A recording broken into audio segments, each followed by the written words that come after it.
안녕하세요. 저는 박복순이라고 합니다. 올해 72세고요. 35년간 초등학교에서 아이들을 가르치다가 정년 퇴임했어요. 오늘 여러분께 제 이야기를 들려드리려고 해요. 혹시 여러분도 이런 적 있으신가요? 평생을 가족을 위해, 일을 위해 정신없이 살다가 문득 혼자가 된 순간 말이에요. 아, 내가 언제부터 이렇게 조용한 사람이 됐지? 저는 세 자녀를 키우느라 하루도 쉴 틈 없이 살았는데 8개월 전 남편을 떠나보낸 후 제 하루는 완전히 달라졌어요.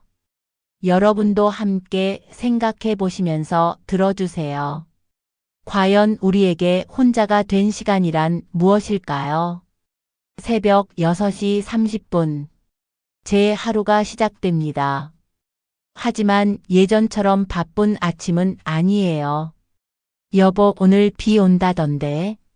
습관처럼 나오는 말에 답하는 이는 아무도 없어요. 45년을 함께 잠들고 깨어났던 그 자리는 이제 차가운 베개만 남았습니다. 저는 천천히 몸을 일으켜 거실로 나와요.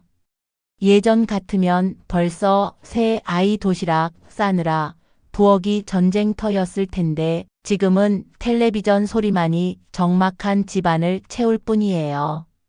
아침은 뭘 먹지? 혼자 먹을 식사를 준비하는 것조차 귀찮아진 요즘이에요. 김치 몇 조각과 밥 한 공기, 그게 전부입니다. 예전엔 남편이 복순아, 이 나물 정말 맛있네 하며 칭찬해주곤 했는데 식탁에 혼자 앉아 밥을 먹다 보면 눈물이 나와요. 왜일까요? 배가 고파서도 반찬이 없어서도 아닌데 말이에요. 제가 이렇게 된 건 정말 급작스러운 일이었어요. 8개월 전만 해도 남편과 함께 아침 산책을 하고 함께 시장도 보러 다녔거든요.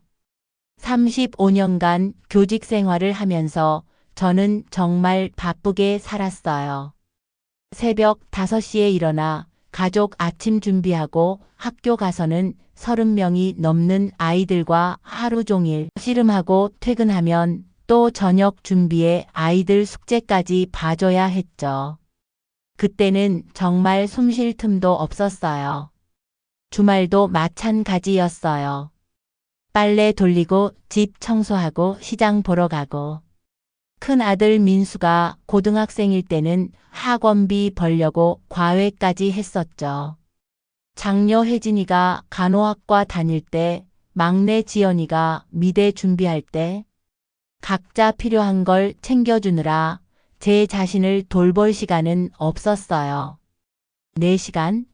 그런 게 어디 있었겠어요. 아이들이 성공하는 게 내 기쁨이었으니까. 그렇게 정신없이 달려오던 삶이었는데 남편이 갑자기 세상을 떠나면서 모든 게 멈춰버린 거예요. 다행히 저에게는 두 딸이 있어요. 큰 아들 민수는 회사 일이 바쁘다며 한 달에 한 번 안부 전화 정도만 하지만 딸들은 달라요. 장녀 혜진이는 병원에서 간호사로 일하면서도 일주일에 한 번은 꼭 엄마를 찾아와요. 엄마, 제대로 드시고 계세요? 왜 이렇게 말라가세요? 혜진이가 볼 때마다 하는 말이에요. 엄마가 하루 종일 방에만 있다는 걸 알기 때문이죠. 막내 지연이는 디자인 회사에서 야근이 잦지만 그래도 주말이면 엄마를 위해 시간을 내요.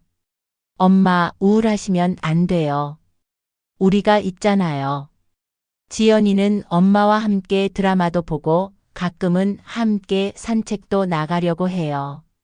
그런데 저는 집 밖으로 나가는 것조차 싫어해요. 딸들한테 짐이 되는 것 같아서 미안해요. 저는 딸들의 사랑을 알고 있어요. 하지만 동시에 제가 딸들에게 부담이 된다는 생각도 떨칠 수 없어요. 혜진이는 결혼해서 자기 가정이 있고 지연이는 아직 결혼 전이지만 바쁜 직장 생활을 하고 있으니까요. 남편이 떠난 후 제 하루는 완전히 바뀌었어요. 예전엔 아침 6시면 일어나서 바로 움직였는데 이제는 9시가 되어도 침대에서 일어날 기력이 없어요. 왜 일어나야 하지? 할 일도 없는데. 텔레비전을 켜놓고 하루 종일 멍하니 앉아 있는 날이 많아졌어요. 아침 드라마, 점심 뉴스, 오후 예능 프로그램. 뭘 보는지도 모르면서 그냥 시간을 흘려보내요. 예전엔 동네 마트에 가는 것도 즐거웠어요. 아는 사람들 만나서 인사하고 장 보면서 저녁 메뉴 생각하고. 그런데 이제는 밖에 나가는 것조차 두려워요. 사람들이 나를 어떻게 볼까? 불쌍한 할머니라고 생각하겠지? 거울을 보면 더 우울해져요. 언제부터인가 머리는 헝클어지고 어깨는 구부정해졌어요. 예전엔 항상 단정했던 제 모습은 온데간데 없어요. 내가 언제부터 이렇게 작아졌을까? 교단에 서서 아이들을 가르칠 때는 그렇게 당당했는데 이제는 딸들 앞에서도 위축되는 제 자신이 싫어요. 가장 힘든 시간은 밤이에요. 딸들이 각자 집으로 돌아가고 나면 텅 빈 집에는 저 혼자만 남거든요. 침대에 누워도 잠이 오지 않아요.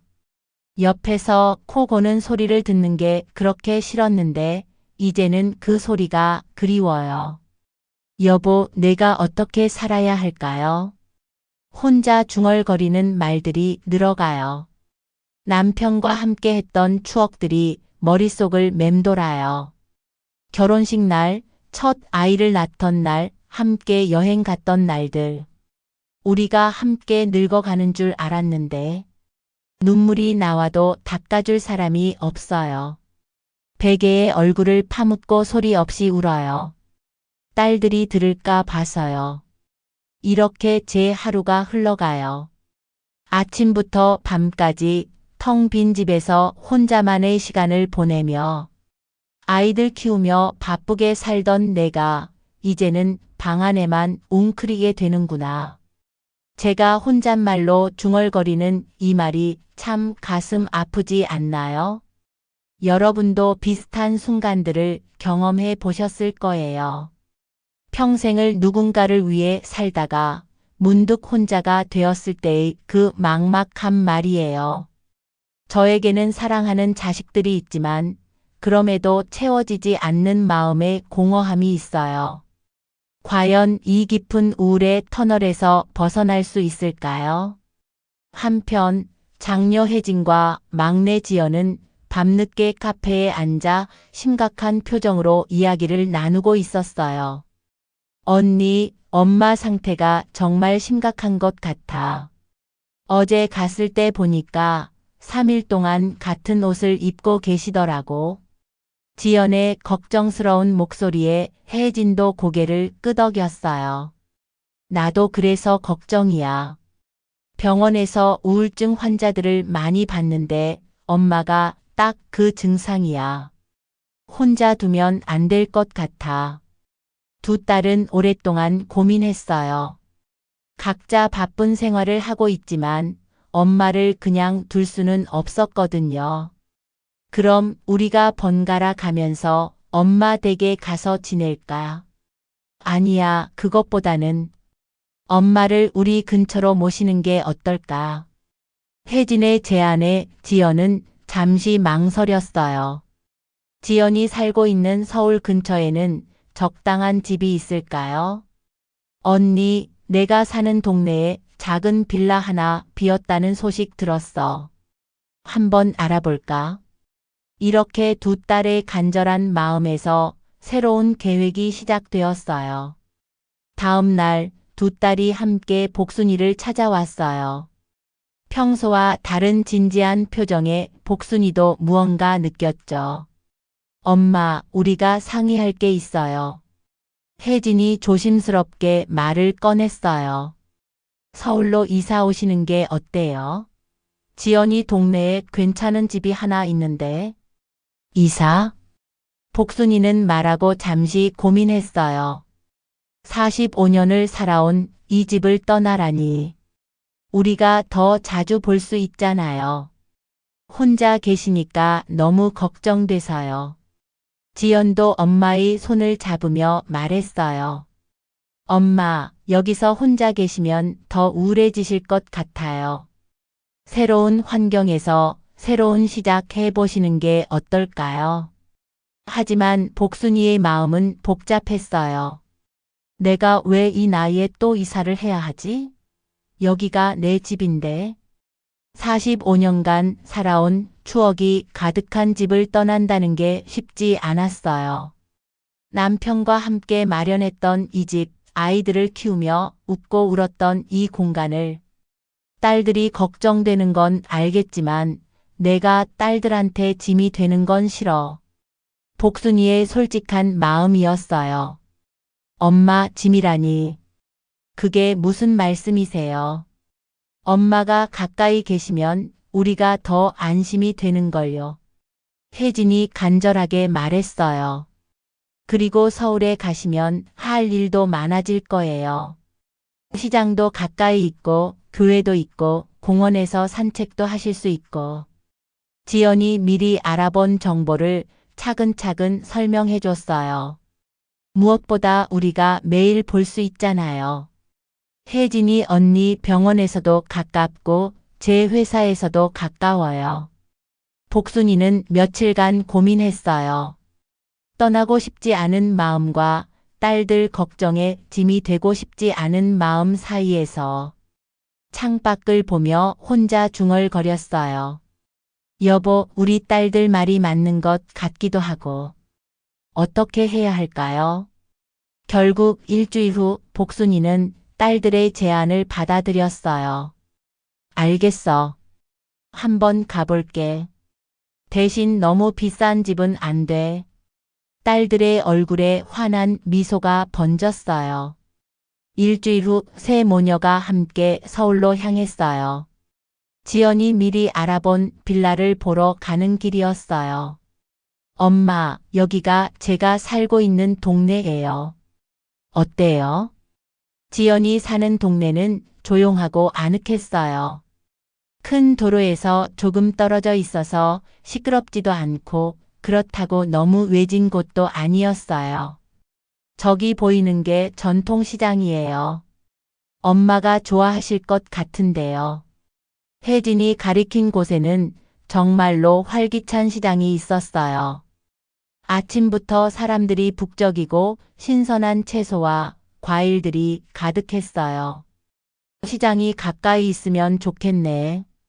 복순이도 조금 관심을 보이기 시작했어요. 그리고 저쪽에는 교회도 있어요. 엄마 혹시 교회 나가고 싶으시면. 교회? 복순이는 젊었을 때 잠깐 교회를 다닌 적이 있었어요. 아이들 키우느라 바빠서 그만뒀지만 드디어 빌라에 도착했어요. 2층짜리 작은 빌라였지만 깨끗하고 단정했어요. 1층이라 계단 오르내리기도 편하시고 작은 마당도 있어요. 부동산 아저씨의 설명을 들으며 집 안을 둘러봤어요. 작지만 아담하고 햇볕도 잘 들어왔어요. 이사 후 첫 주는 정말 힘들었어요. 45년간 살던 집에서 갑자기 낯선 곳으로 온 복순이는 적응하기가 쉽지 않았어요. 여기가 내 집이 맞나? 밤만 되면 더 심해졌어요. 익숙한 소리들이 하나도 없었거든요. 예전 집에서는 새벽에 신문 배달하는 소리, 이른 아침 출근하는 이웃들 소리가 들렸는데 왜 이렇게 조용하지? 첫 며칠은 잠도 제대로 못 잤어요. 새로운 침대, 새로운 방, 모든 게 낯설었어요. 마트 가는 것도 일이었어요. 어디에 뭐가 있는지 모르겠고 길도 헷갈리고. 아, 예전 집이 그리워. 복순이는 자주 한숨을 쉬었어요. 그런데 가장 서운한 건 따로 있었어요. 내가 왜 딸들 눈치를 봐야 하지? 자식들이 걱정해서 한 일이지만 마치 자신이 딸들에게 의존하게 된 것 같아서 자존심이 상했어요. 내가 언제부터 이렇게 무능한 사람이 됐지? 새로운 환경이 주는 스트레스는 생각보다 컸어요. 하지만 시간이 지나면서 작은 좋은 점들을 발견하기 시작했어요. 일주일 후 지연이 퇴근길에 들렀어요. 엄마, 오늘 하루 어떠셨어요? 글쎄, 그저 그래. 엄마, 내일 시간 있으시면 같이 시장 구경 가요. 뭐 필요한 것도 사고. 다음 날 딸과 함께 나간 시장은 생각보다 정겨웠어요. 상인들이 인사도 해주고 물건값도 예전 동네와 비슷했어요. 어머니, 여기 새로 이사 오셨어요? 앞으로 자주 뵐게요. 떡집 할머니의 친근한 인사에 복순이도 조금 마음이 풀렸어요. 또 다른 날에는 혜진이가 점심시간에 들렀어요. 엄마, 병원이 여기서 15분 거리라 점심시간에도 올 수 있어요. 그래? 바쁠 텐데 괜찮아?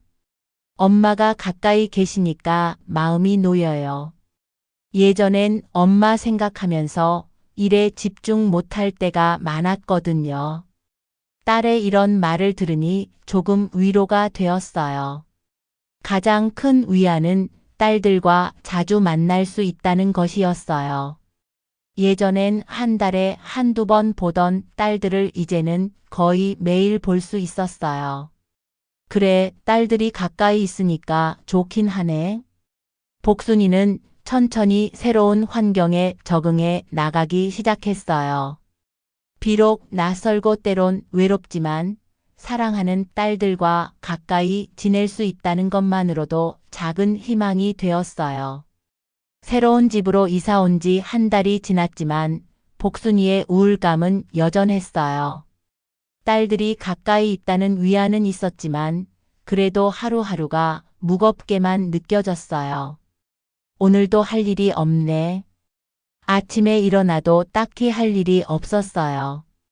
텔레비전을 켜놓고 하루 종일 멍하니 앉아 있거나 침대에 누워 천장만 바라보는 날이 많았어요. 혜진이가 점심시간에 들를 때마다 걱정스러운 표정을 지었어요. 엄마, 오늘도 집에만 계셨어요? 좀 밖으로 나가서 산책이라도 하세요. 산책을 왜 해? 갈 곳도 없는데.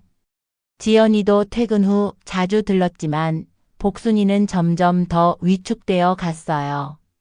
엄마, 이러시면 안 돼요. 뭔가 취미생활이라도 하셔야 해요. 하지만 복순이에게는 아무것도 재미있게 느껴지지 않았어요. 책을 읽으려 해도 집중이 안 되고 드라마를 봐도 내용이 머리에 들어오지 않았어요. 내가 왜 이렇게 됐을까? 매일 똑같은 일상의 반복 속에서 복순이는 점점 더 깊은 우울감에 빠져들고 있었어요. 그러던 어느 날 복순이는 마트에서 장을 보고 집으로 돌아가는 길이었어요. 무거운 장바구니를 들고 천천히 걷고 있는데 괜찮으세요? 뒤에서 누군가 말을 걸었어요. 돌아보니 50대 중반 정도로 보이는 단정한 여성이 미소를 지으며 서 있었어요. 아, 네, 괜찮습니다. 장바구니가 무거워 보이시는데 제가 좀 들어드릴까요? 아니에요, 괜찮아요. 하지만 그 여성은 자연스럽게 복순이의 장바구니를 나눠 들었어요. 저도 같은 방향이에요. 이 동네 처음 보는 것 같은데 새로 이사 오셨나요? 네, 한 달 전에 이사 왔어요. 아, 그래서 낯이 익지 않으시는구나. 저는 이 동네에서 20년째 살고 있어요. 이름은 김순애예요. 순애의 밝고 따뜻한 미소에 복순이도 조금 마음이 열렸어요. 저는 박복순이라고 합니다. 복순님 반갑습니다. 복순님은 어떤 일을 하셨어요? 초등학교 교사였어요. 아, 선생님이셨구나. 저희 교회에도 전직 선생님들이 많이 계시는데, 순애는 자연스럽게 교회 이야기를 꺼냈어요. 교회? 네, 여기서 가까운 곳에 있어요. 저도 그 교회를 다니는데 정말 좋은 분들이 많이 계세요. 복순이는 잠시 망설였어요. 젊었을 때 잠깐 교회를 다닌 적은 있지만 오랫동안 멀어져 있었거든요. 요즘 혼자 계시면서 좀 외로우시죠? 교회에 나오시면 좋은 분들 많이 만나실 수 있을 텐데. 순애의 말에 복순이는 조금 마음이 흔들렸어요. 정말로 요즘 너무 외로웠거든요. 저 같은 사람이 가도 될까요? 오랫동안 교회를 안 다녔는데. 무슨 말씀이세요? 하나님은 언제든 우리를 기다리고 계시는걸요. 이번 주 일요일에 함께 가실래요? 순애의 진심 어린 권유에 복순이는 고개를 끄덕였어요. 그럼 한번 가볼게요. 정말요? 너무 좋아요. 그럼 일요일 아침에 제가 모시러 갈게요. 집 앞에 도착해서 헤어지면서 순애는 복순이의 손을 꼭 잡았어요. 복순 선생님, 정말 반가워요. 앞으로 자주 뵈어요. 그날 밤 복순이는 오랜만에 마음에 작은 기대감을 느꼈어요. 일요일 아침 순애가 약속대로 복순이를 데리러 왔어요. 언니 준비되셨어요? 네. 그런데 제가 이런 옷을 입고 가도 될까요? 복순이는 자신의 옷차림을 내려다보며 걱정했어요. 뭘 그런 걸 걱정하세요? 하나님 앞에서는 마음이 중요한 거지 옷이 중요한 게 아니에요. 교회에 도착하자 생각보다 많은 사람들이 있었어요. 순애는 복순이를 여기저기 소개시켜 줬어요. 여러분, 우리 동네 새로 이사 오신 복순 선생님이에요. 35년간 초등학교에서 아이들 가르치셨대요. 아, 선생님이셨구나. 반갑습니다. 어서 오세요. 우리 교회에 오신 걸 환영해요. 사람들의 따뜻한 환영에 복순이는 조금 놀랐어요.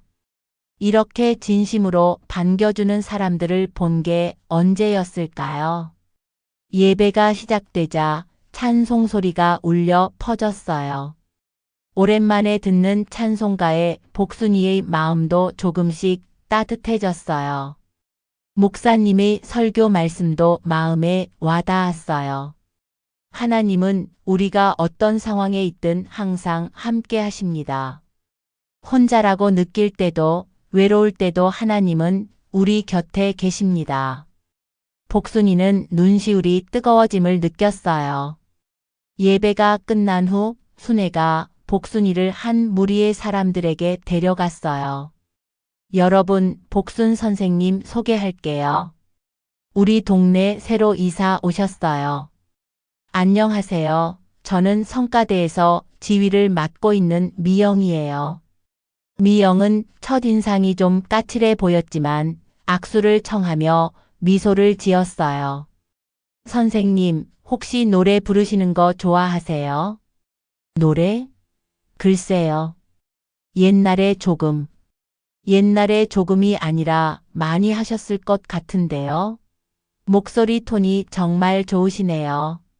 미영의 말에 다른 성가대원들도 고개를 끄덕였어요. 그럼 우리 성가대에 한번 와보시는 게 어때요? 매주 목요일 저녁에 연습해요. 제가 성가대를요? 무슨 말씀이세요? 성가대는 하나님께 찬양을 드리는 거지 가수가 되려는 게 아니에요. 순애도 옆에서 거들었어요. 선생님, 정말 좋을 것 같아요. 저도 성가대 하고 있는데 같이 해요. 복순이는 망설였어요. 자신이 과연 할 수 있을까요? 일단 한 번만 구경 와보세요. 부담 갖지 마시고요. 미영의 권유에 복순이는 조심스럽게 고개를 끄덕였어요.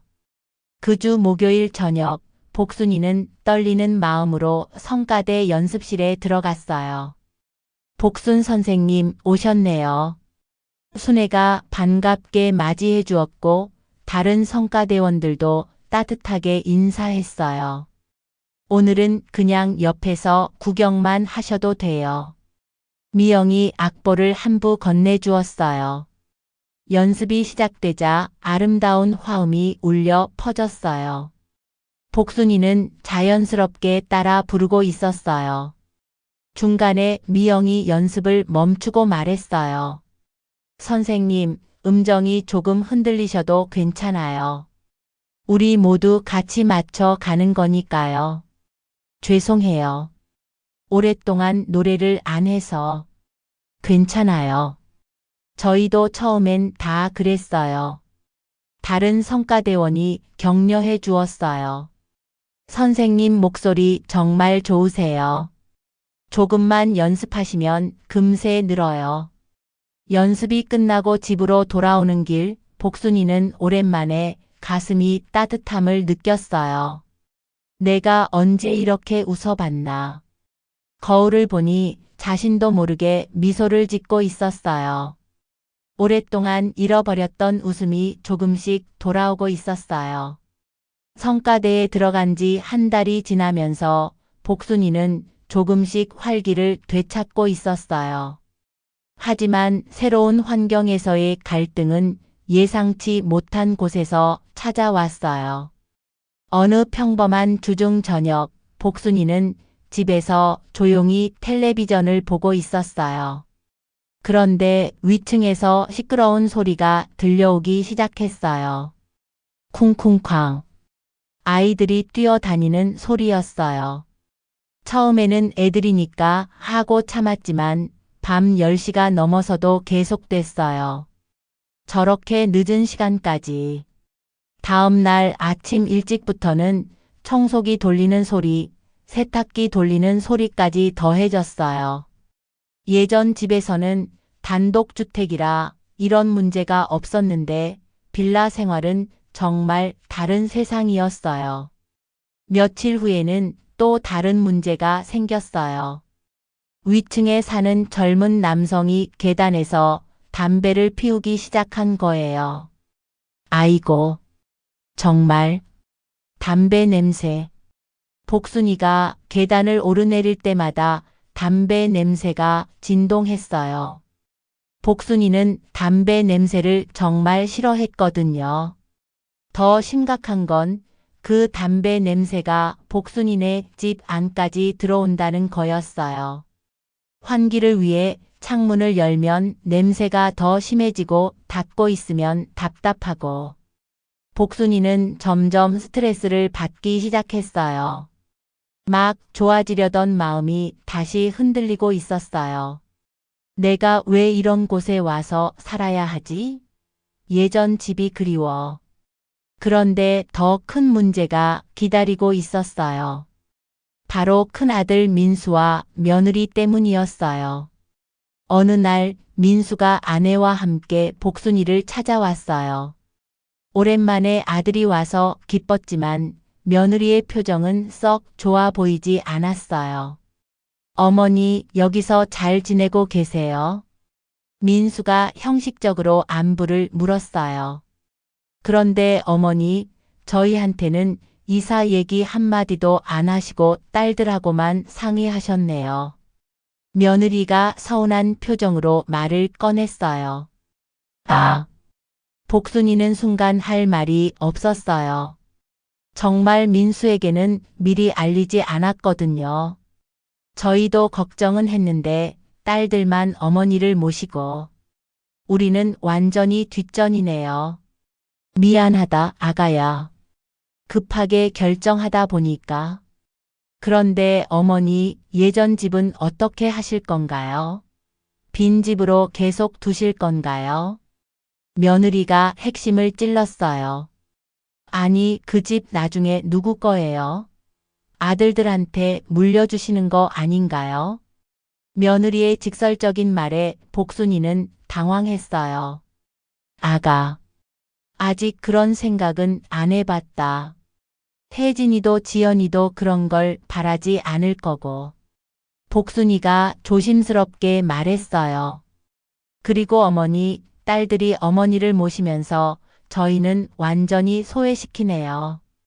우리가 장남인데 말이에요. 며느리는 계속해서 불만을 쏟아냈어요. 여보, 그만해. 민수가 말렸지만 며느리는 멈추지 않았어요. 어머니, 귀중품이나 통장은 어떻게 관리하실 건지. 혹시 딸들한테 다 맡기시는 건 아니죠? 이 말을 듣고 복순이는 충격을 받았어요. 자신의 큰 며느리가 이런 생각을 하고 있었다니. 어머니, 죄송하지만 솔직히 말씀드릴게요. 어머니가 딸들 근처로 상의도 없이 오시면 저희는 뭐가 돼요? 명절 때도 안 오시고 이제 완전히 딸들만 챙기시는 거 아니에요? 며느리의 말은 점점 더 노골적이 되었어요.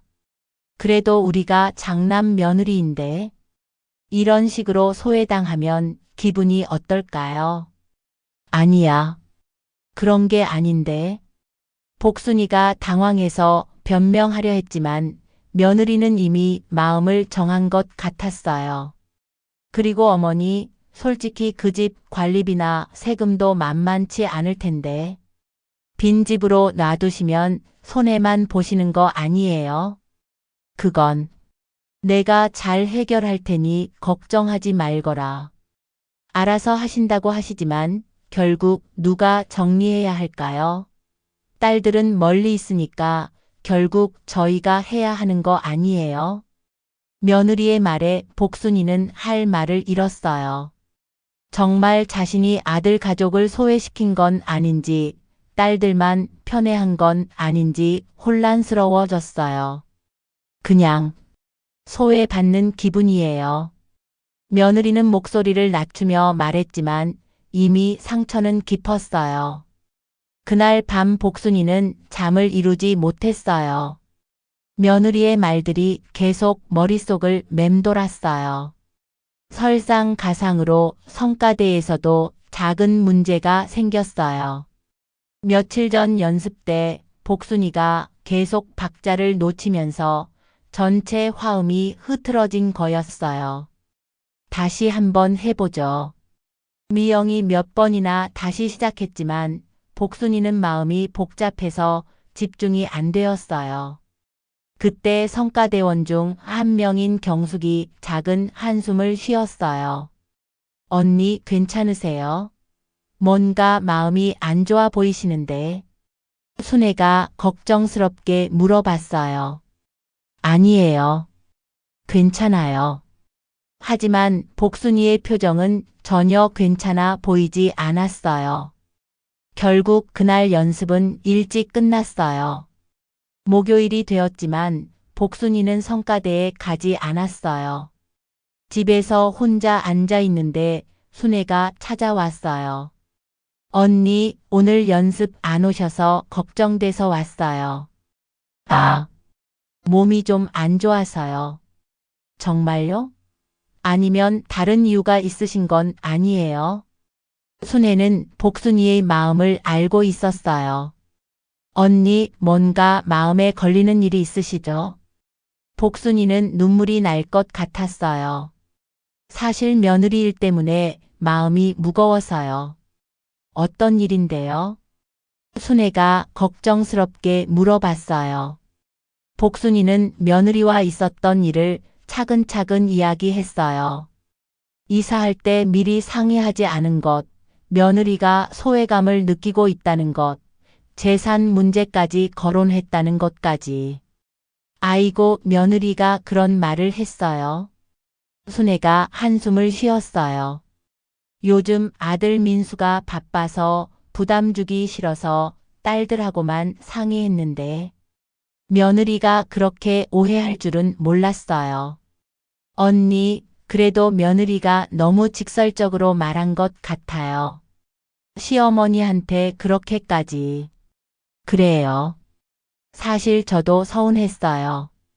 그런데 며느리 입장에서도 섭섭할 만도 하죠. 장남 며느리인데 상의할 걸 그랬어요. 언니, 그래도 너무 상심하지 마세요. 며느리도 섭섭해서 그런 말 한 거잖아요. 순애가 복순이의 손을 꼭 잡으며 위로했어요. 언니가 며느리랑 따로 시간 내서 대화해 보시는 게 어때요? 서로 오해가 있었던 것 같은데 이야기하면 풀릴 것 같아요. 그게 좋을까요? 네, 언니가 먼저 며느리한테 마음을 열고 이야기하시면 분명 이해해 줄 거예요. 순애의 진심 어린 말에 복순이의 눈에서 눈물이 흘러내렸어요. 며칠 동안 생각을 해본 복순이는 점점 마음이 정리되어 갔어요. 며느리 말에도 일리가 있네. 복순이는 며느리의 말을 곰곰이 생각해 봤어요. 정말 내가 딸들만 편애하고 아들들은 소외시킨 건 아닐까? 장남 며느리로서 섭섭할 만도 하겠구나. 며칠을 고민한 끝에 복순이는 결심했어요. 이런 오해를 그냥 둘 수는 없었어요.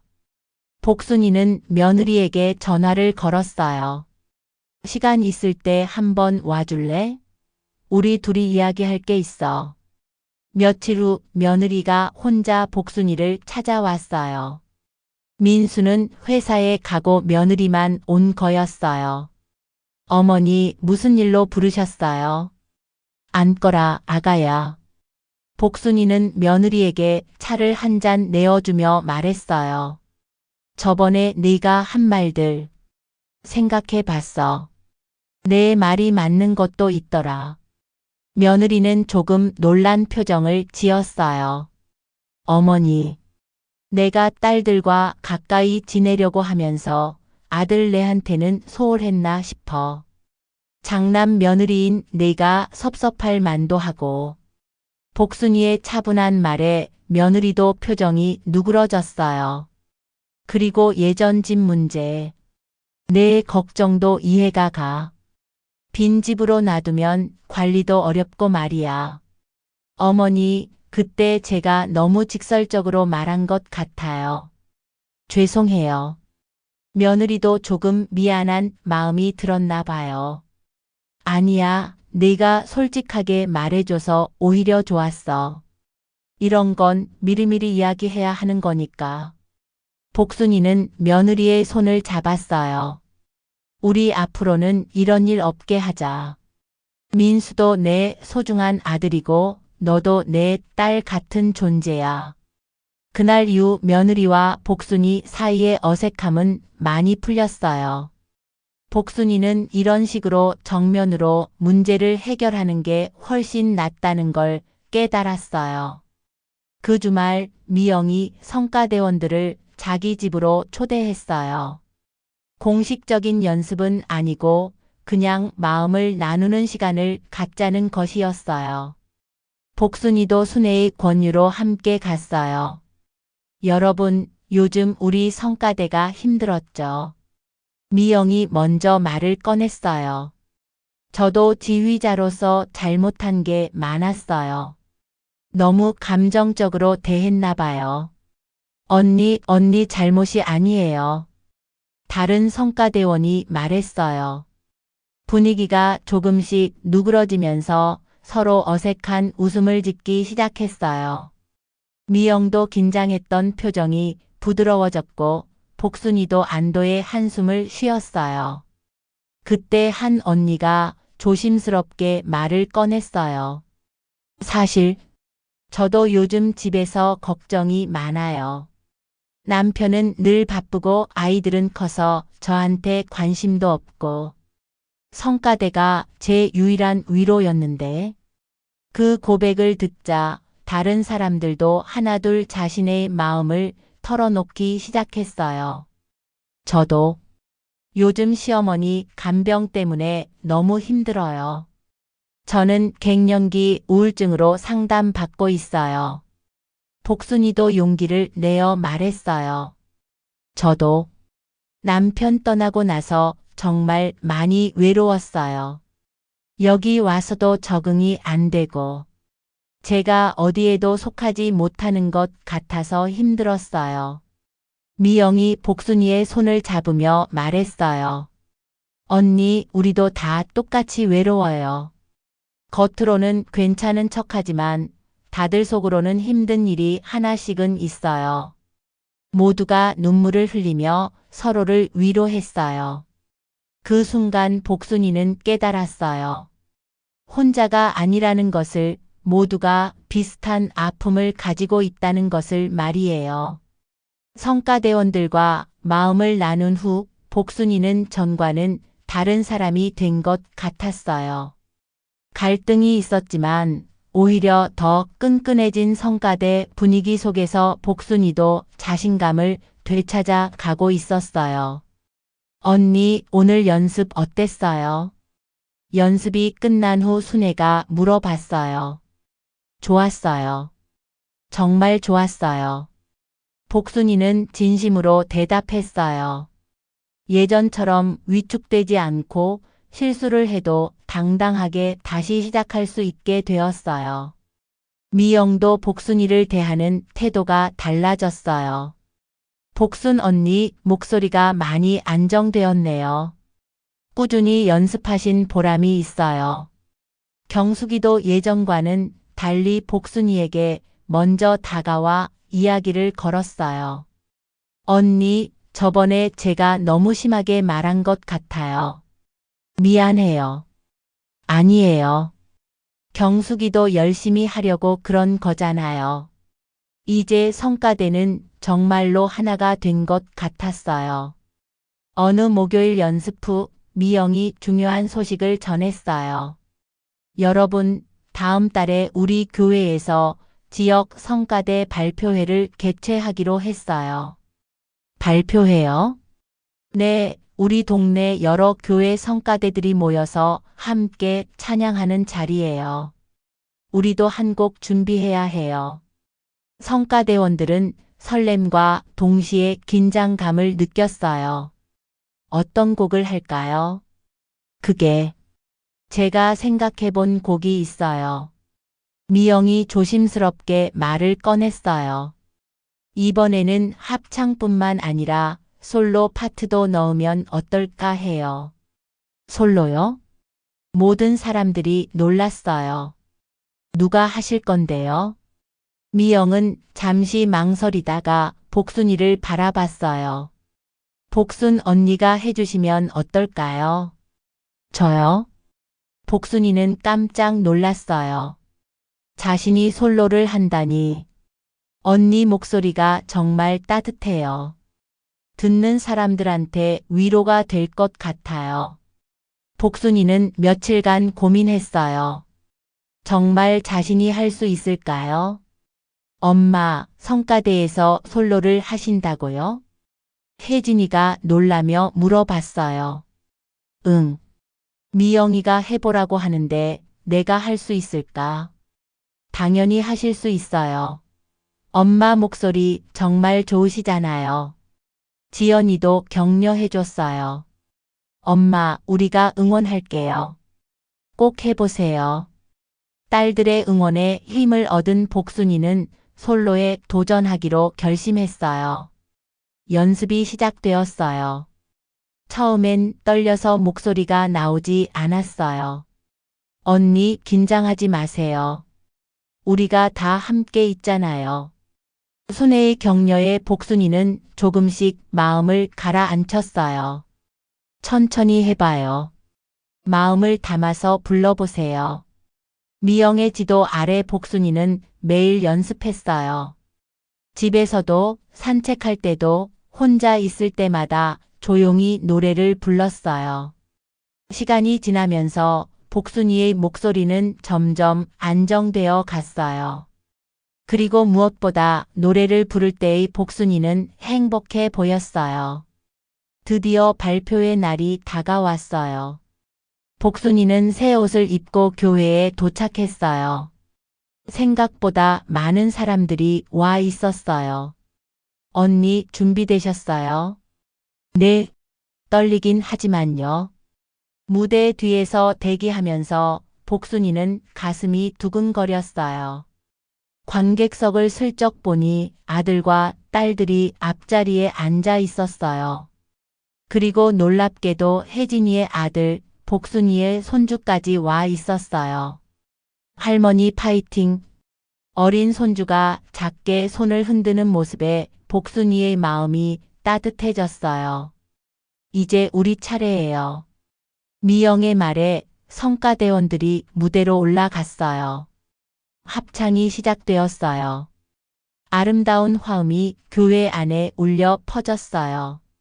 그리고 드디어 복순이의 솔로 차례가 왔어요. 복순이는 깊게 숨을 들이쉬고 노래를 시작했어요. 복순이의 목소리가 교회 안에 울려 퍼졌어요. 처음엔 약간 떨렸지만 점점 안정되어 갔어요. 노래를 부르면서 복순이는 지난 시간들을 떠올렸어요. 남편을 잃었던 슬픔, 혼자가 된 외로움, 새로운 환경에서의 어려움들, 그리고 새로운 사람들과의 만남, 따뜻한 위로들. 복순이의 눈에서 눈물이 흘러내렸어요. 하지만 목소리는 더욱 깊어졌어요. 관객들도 감동했어요. 많은 사람들이 눈물을 흘리며 복순이의 노래를 들었어요. 특히 딸들은 감동 그 자체였어요. 엄마가 이렇게 당당하게, 이렇게 아름답게 노래하는 모습을 본 게 언제였을까요? 노래가 끝나자 교회 안에는 잠시 정적이 흘렀어요. 그리고 곧 큰 박수가 터져 나왔어요. 브라보! 정말 감동적이었어요. 관객들의 박수와 환호성에 복순이는 꿈을 꾸는 것 같았어요. 공연이 끝난 후 딸들이 무대로 달려왔어요. 엄마 정말 멋졌어요. 민수가 복순이를 따뜻한 눈길로 바라보았고 혜진이가 복순이를 꼭 안으며 말했어요. 엄마, 저도 감동받았어요. 눈물이 다 났네요. 지연이도 눈물을 닦으며 엄마를 안았어요. 할머니 노래 정말 예뻤어요. 손주까지 복순이를 안으며 칭찬해 줬어요. 성가대원들도 모두 복순이를 축하해 줬어요. 언니 정말 대단하셨어요. 처음 솔로라고는 믿을 수 없어요. 집으로 돌아가는 길 복순이는 가슴이 벅찼어요. 이런 기쁨을 느껴본 게 언제였을까요? 거울을 보니 환한 미소를 짓고 있는 자신이 보였어요. 몇 달 전에 그 우울했던 모습은 온데간데 없었어요. 나도 아직 할 수 있는 일이 많구나. 복순이는 새로운 희망을 품었어요. 나이가 들었다고 끝이 아니라는 것을, 여전히 누군가에게 감동을 줄 수 있다는 것을 깨달았어요. 그리고 무엇보다 혼자가 아니라는 것을, 함께 노래하고 서로를 위로할 수 있는 소중한 사람들이 있다는 것을 말이에요. 복순이의 새로운 인생 2막이 이제 시작된 것 같았어요. 여러분, 복순이의 이야기 어떠셨나요? 혹시 지금 혼자라고 느끼시는 분들이 계시다면 복순이처럼 작은 용기 하나면 충분합니다. 새로운 만남, 새로운 도전, 그리고 새로운 희망은 언제든 우리를 기다리고 있으니까요.